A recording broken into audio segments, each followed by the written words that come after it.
Firman Tuhan hari ke-93, 3 April tahun 2025, Injil Lukas pasal 14 ayat 13-14, perikop, rendah hati dan suka memberi.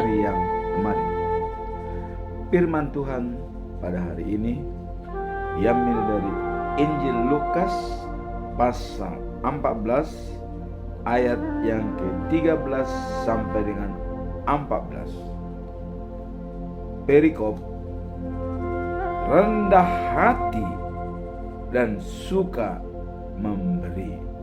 Itulah perikop daripada ayat ini. Sekarang kita lihat nats atau ayat diambil dari 3 bahasa Indonesia, bahasa Indonesia sehari-hari dalam Kabar Baik, dan bahasa Batak Toba Siganu Ari. Natsnya adalah sebagai berikut.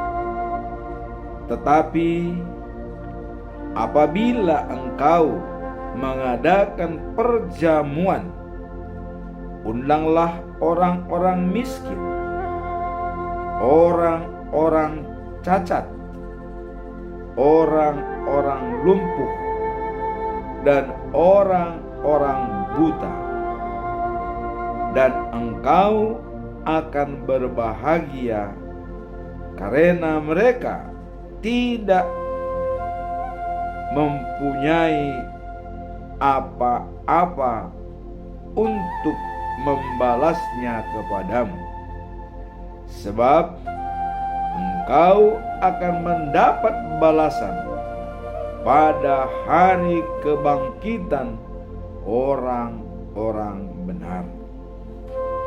Bahasa Indonesia sehari-hari seperti ini. Jadi, apabila engkau mengadakan pesta, undanglah orang miskin, orang cacat, orang lumpuh, orang buta. Engkau akan diberkati, sebab orang-orang itu tidak akan dapat membalas kebaikanmu. Kebaikanmu akan dibalas oleh Allah pada waktu orang-orang baik dibangkitkan kembali dari kematian. Bahasa Batak Toba Siganu Pari di Dok Songonon. Alai molo naeng manamueho juma akana pogos na mekat-ekat na lumpu dohot akka nama pitung.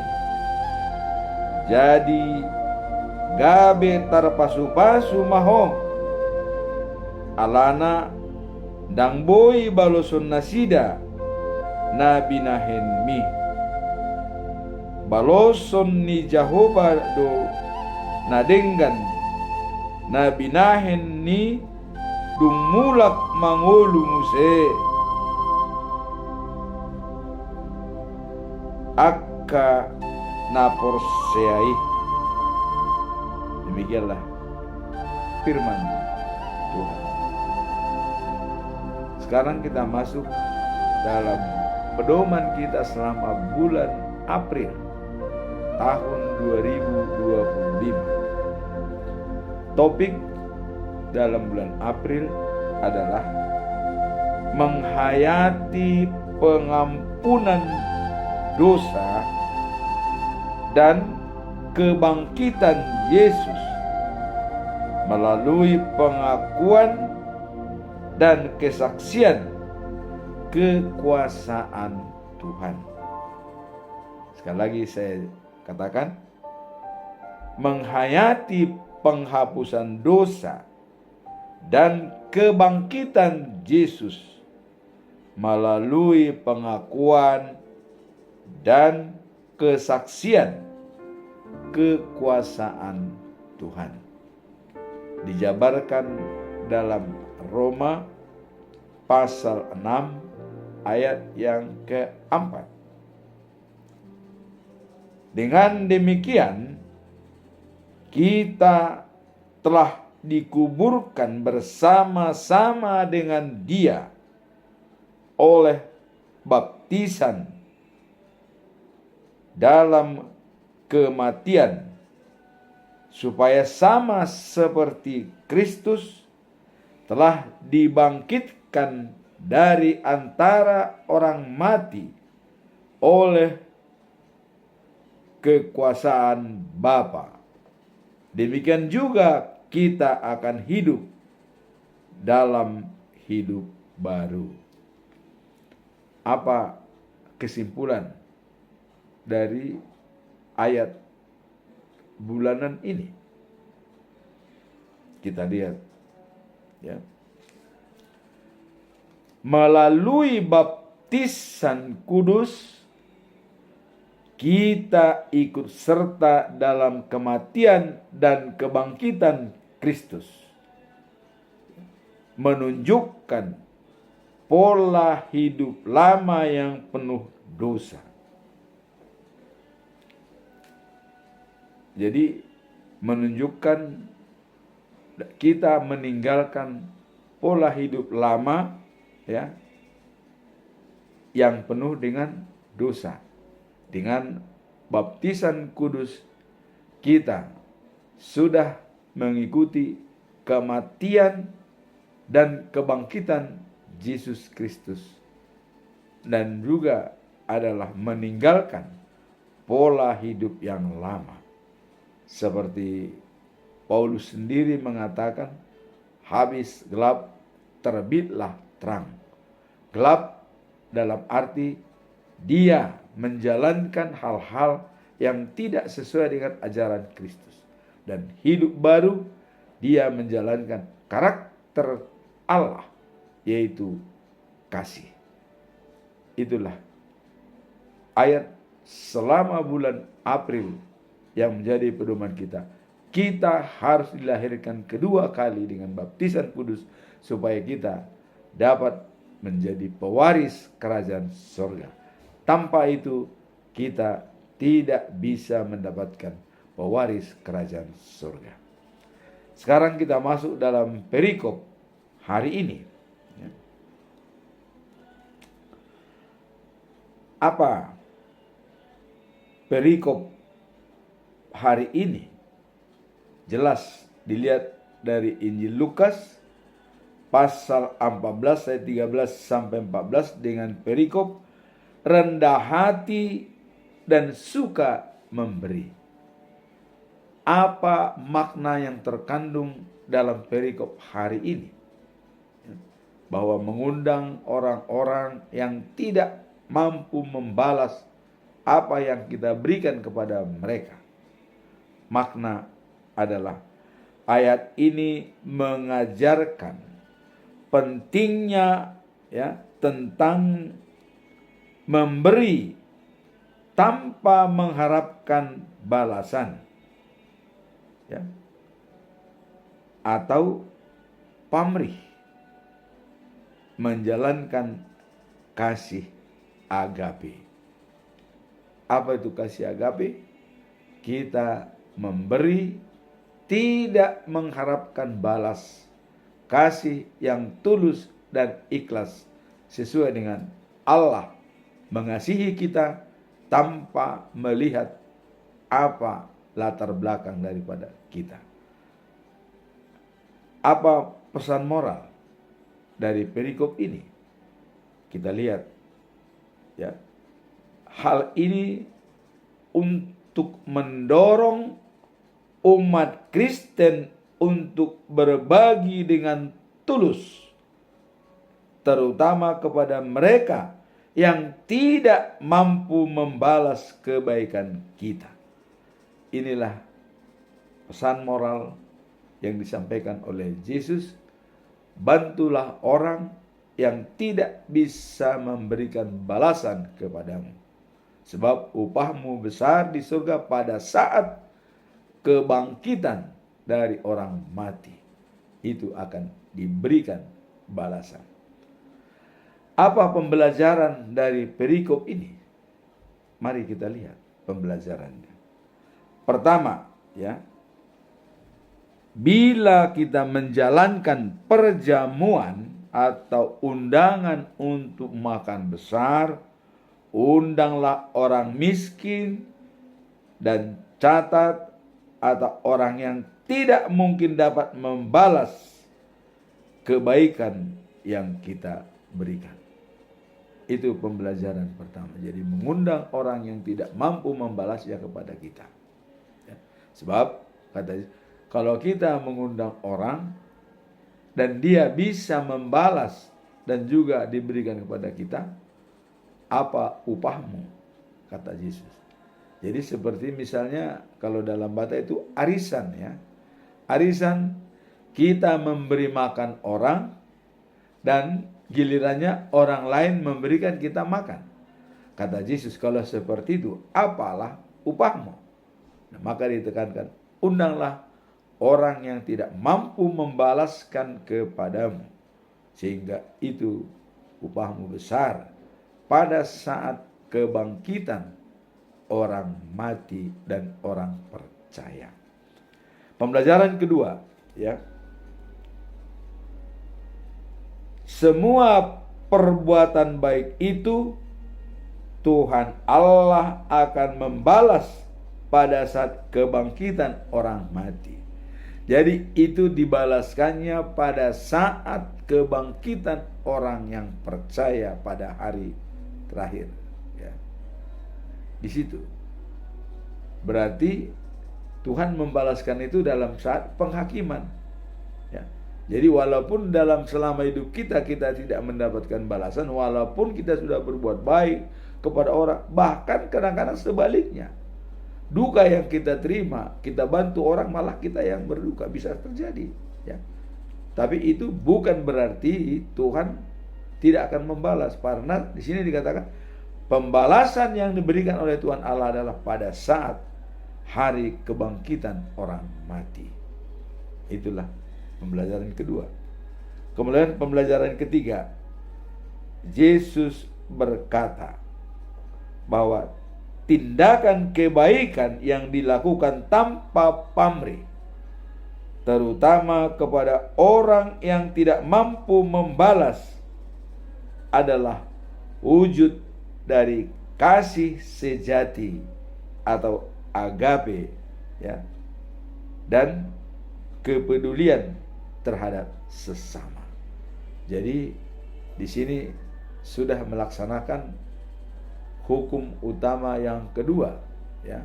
Kalau kita melihat dalam Markus pasal 12 ayat 30, ya, sampai 31 dikatakan bahwa hukum yang kedua, cintailah sesamamu seperti dirimu sendiri. Ini sudah menjalankan dengan menerapkan kasih agape dan mencintai sesama seperti diri kita sendiri. Pembelajaran yang keempat adalah mengundang orang-orang yang tidak berdaya. Kita menunjukkan teladan Kristus dan mengharapkan berkat dari Tuhan pada saat kebangkitan. Jadi selalu mengarah kepada pembalasan pada saat kebangkitan.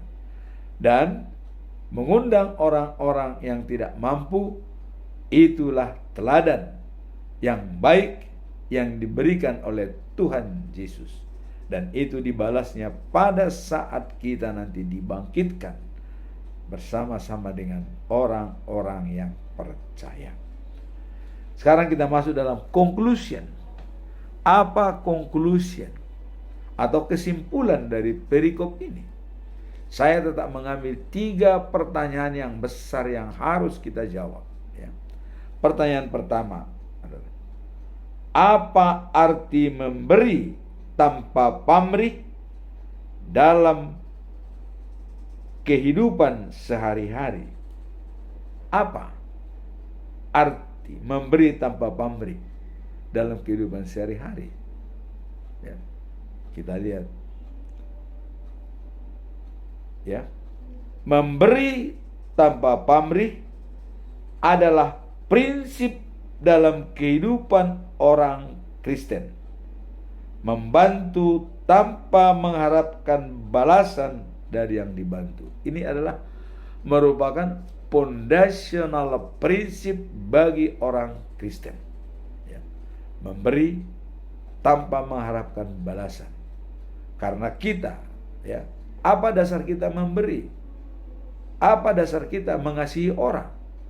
Karena kita sudah terlebih dahulu diberikan oleh Allah mengasihi kita, dan kasih Allah kepada kita hidup dan juga bisa kita eksis dalam situasi saat ini.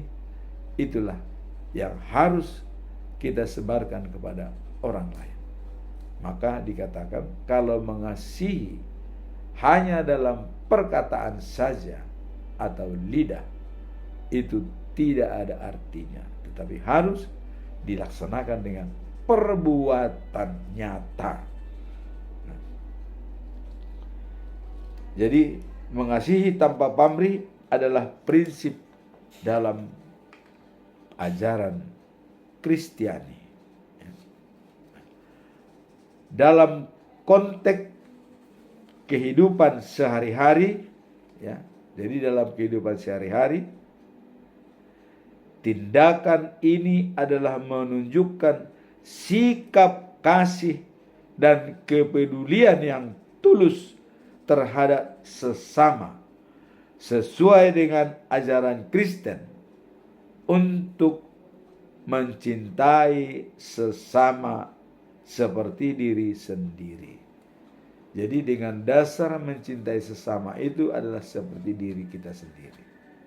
Kalau kita lihat dalam 2 Korintus pasal 9 ayat 7 dikatakan, setiap orang harus memberi menurut kerelaan hatinya. Jadi ada kewajiban kepada semua orang ciptaan Tuhan untuk memberi dengan kerelaan hati, ya. Bukan dengan sedih dan bukan dengan terpaksa. Ada orang memberi karena terpaksa, ya. Seperti contoh, ada 2 anak muda berdiri di pinggir jalan. Anak muda yang satu bersama dengan pacarnya. Anak muda yang satu adalah sendirian. Datanglah seorang pengemis. Dia memberi dengan tulus. Kemudian yang anak muda yang punya pacar, dia memberi karena pacarnya.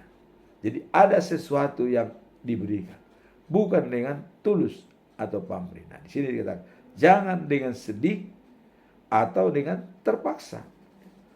Kalau kita memberi dengan sedih, artinya waduh, dalam hati kita tidak mau memberi karena kita merasa rugi. Nah, itu jangan. Tapi memberi dengan ikhlas tanpa pamrih. Itulah yang disebutkan dalam 2 Korintus pasal 9 ayat 7. Setiap orang harus memberi dengan kerelaan hatinya, jangan dengan sedih atau karena terpaksa. Mengapa? Karena Allah mengasihi orang-orang yang memberi dengan sukacita. Itulah menjalankan karakter Allah dalam hal memberi dengan kasih agape. Memberi tanpa pamrih, memberi tanpa belas jasa dari orang yang diberikan. Hal ini menunjukkan, ya, memberi dengan hati yang tulus tanpa mengharapkan balasan. Kemudian memberi dengan sukacita mencerminkan karakter Allah, ya, yang murah hati dan dapat menjadi berkat. Jadi kalau kita lihat dalam 1 Yohanes pasal 4 ayat 8, Allah itu kasih. Barang siapa tidak memiliki kasih adalah tidak mengenal Allah.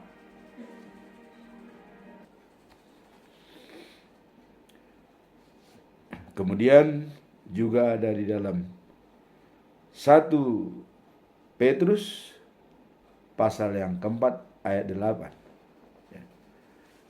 Kita mengasihi dengan sungguh-sungguh, karena kasih itu banyak menutupi dosa. Ya. Jadi dengan kita mengasihi itu banyak menutupi dosa. Ya. Termasuk orang yang kita benci kita kasihi.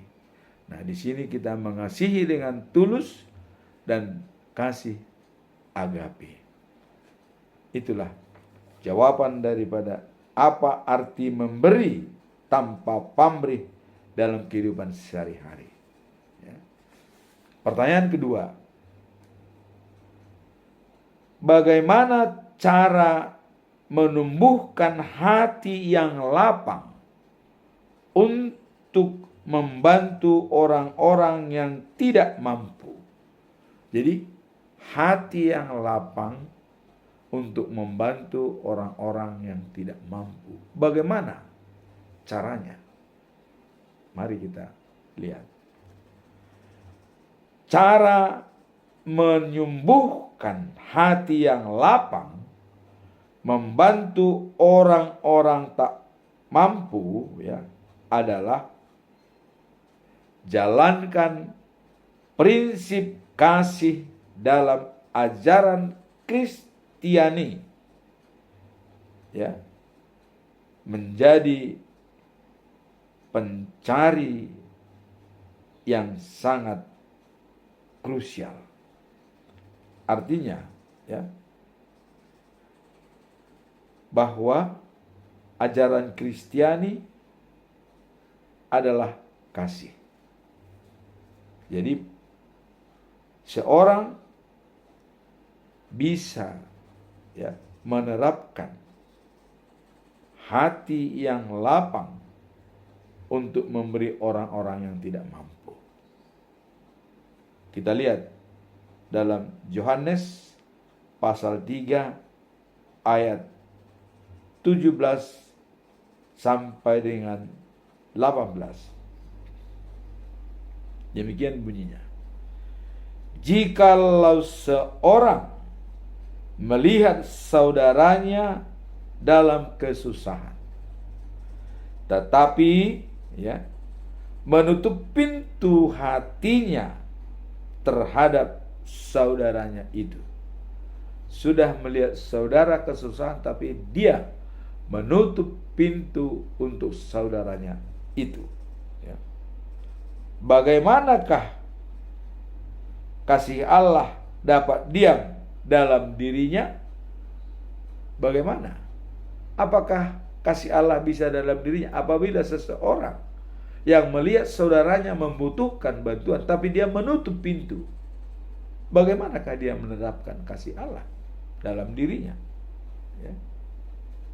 Nah, dikatakan di sini, anakku, janganlah kita mengasihi dengan perkataan atau lidah, ya, tetapi dengan perbuatan dalam kebenaran.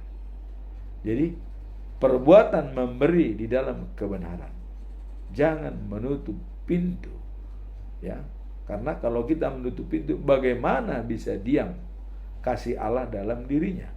Tadi 1 Yohanes pasal 4 ayat 8 dikatakan bahwa Allah itu adalah kasih.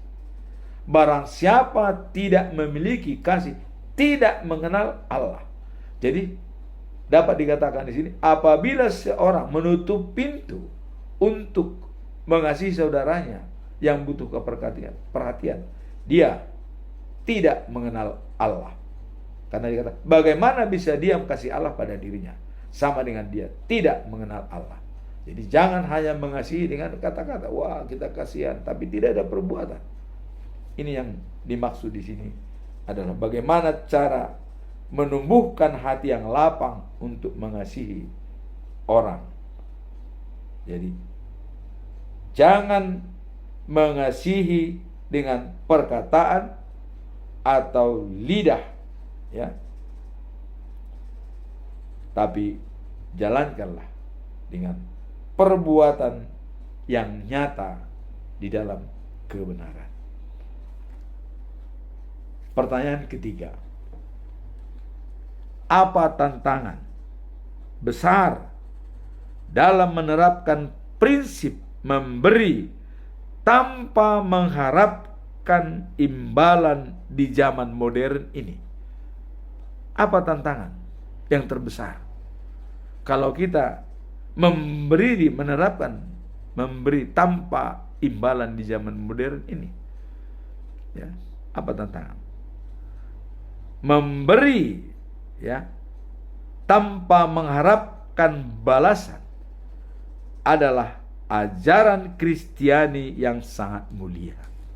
Jadi itu adalah ajaran Kristiani yang sangat mulia, memberi tanpa mengharapkan balasan.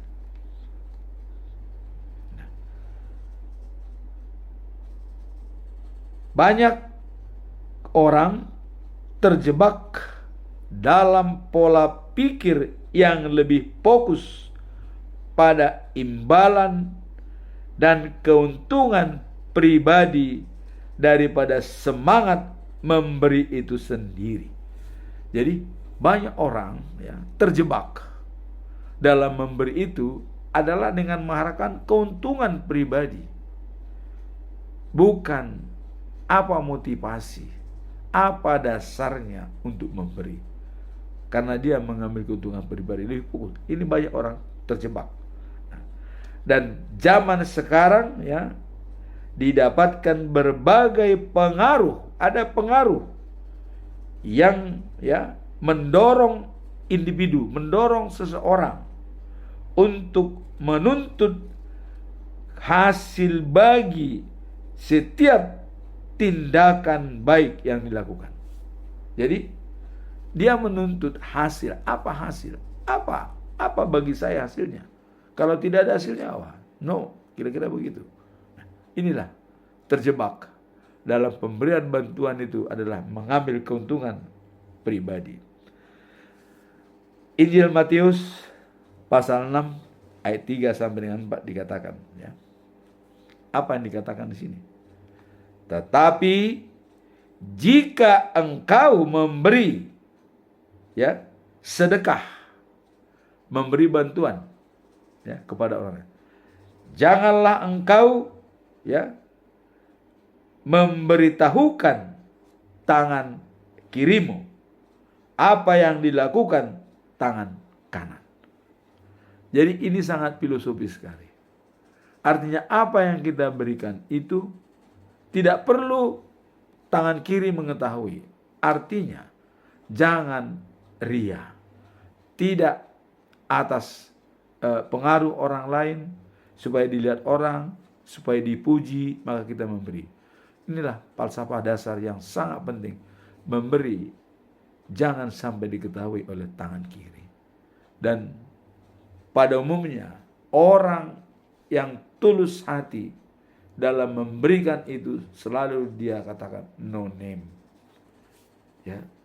Dalam persembahan di dalam gereja itu kita lihat banyak NN, no name. Dan itu kalau sudah ditulis no name, berarti dia komunikasi dengan Tuhan. Karena hanya Tuhan yang tahu. Tidak ada seorang pun yang tahu di dalam peribadatan itu kalau dia memberikan bantuan. Itulah, jangan sampai diberitahu kepada tangan kiri. Pemberian ikhlas dan tulus dengan no name, tanpa nama, hanya Tuhan yang mengetahui. Dan itu dikatakan Tuhan akan membalasnya pada hari kebangkitan orang yang percaya. Jadi segala persembahan yang kita berikan, tabungan kita di dalam bait suci yang tidak bisa kita ambil, itu akan diperhitungkan pada saat kebangkitan kita dari antara orang mati, seperti kebangkitan Yesus dari orang mati dan bangkit ke surga. Nah, maka dalam format ayat bulan ini bahwa kita dibaptis dalam nama Yesus Kristus, dalam kematiannya dan dalam kebangkitannya. Artinya, dengan baptisan kudus itu kita berhak atas kematian dan kebangkitan seperti Yesus naik ke surga. Nah, kemudian di sini dalam Injil Matius pasal 6 ayat 3 dengan banyak adalah merupakan dasar-dasar kita untuk memberi. Jangan ria. Banyak orang sudah memberi, tapi dia bertanya, kenapa tidak ditinting? Bagaimana kok tidak? Tidak perlu. Ditinting, diwartakan atau tidak, itu tidak perlu kita urus. Yang penting kita memberi dengan tulus, sudah selesai. Dan ada juga orang, dia memberi, maka dikata, wah ini kan, misalnya ruko, wah ini sumbangan saya banyak di sini, ruko ini, itu nggak boleh. Begitu kita memberi, itu sudah milik Tuhan. Jangan pernah lagi kita ungkit, kita tutup. Ya, itulah filosofi daripada kita memberi. Nah, kemudian dalam pasal ini menunjukkan bahwa memberi harus dilakukan dengan sikap hati yang tulus tanpa pamrih. Prinsip ini seringkali sering terabaikan sehingga terjebak dalam kondisi untuk mengharapkan imbalan atas kebaikan yang telah dilakukan. Apa sebabnya? Karena ada pengaruh. Satu adalah ego, ya. Ada ego, nah kemudian ada istilah ria, ya. Lebih dominan pemberiannya itu supaya diketahui oleh orang, supaya dia seolah dermawan. Inilah yang dikatakan tadi, kalau memberi tangan kanan, jangan beritahukan kepada tangan kiri. Dan ini kita diajarkan oleh Tuhan Yesus bahwa tindakan berdasarkan motivasi dan berfokus pada nilai-nilai kerendahan Allah atau karakter Allah. Jadi berdasarkan nilai-nilai dan kerendahan hati dan sesuai dengan karakter Allah, bahwa Allah itu adalah kasih. 1 Yohanes pasal 4 ayat 8 dikatakan Allah itu kasih. Barang siapa tidak memiliki kasih, dia tidak mengenal Allah. Jadi kuncinya kita mengenal Allah atau tidak adalah melalui kasih. Tanpa itu kita tidak bisa mengenal Allah. Ada syair nonem yang sangat-sangat baik kita dengarkan. Ya, apa dikatakan? Syair dalam nonem adalah sebagai berikut. Ku cari Tuhanku, tidak kutemukan. Ku cari jiwaku, juga tidak kutemukan. Tetapi ku bantu saudaraku yang membutuhkan pertolongan. Sekaligus kutemukan Tuhanku, kutemukan jiwaku, dan kutemukan saudaraku. Demikianlah firman Tuhan pada hari ini. Jadi mari kita, saudara-saudara kita semua, untuk kita temukan dalam jiwa kita dengan kasih Allah yang sejati. Amin. Tuhan memberkati.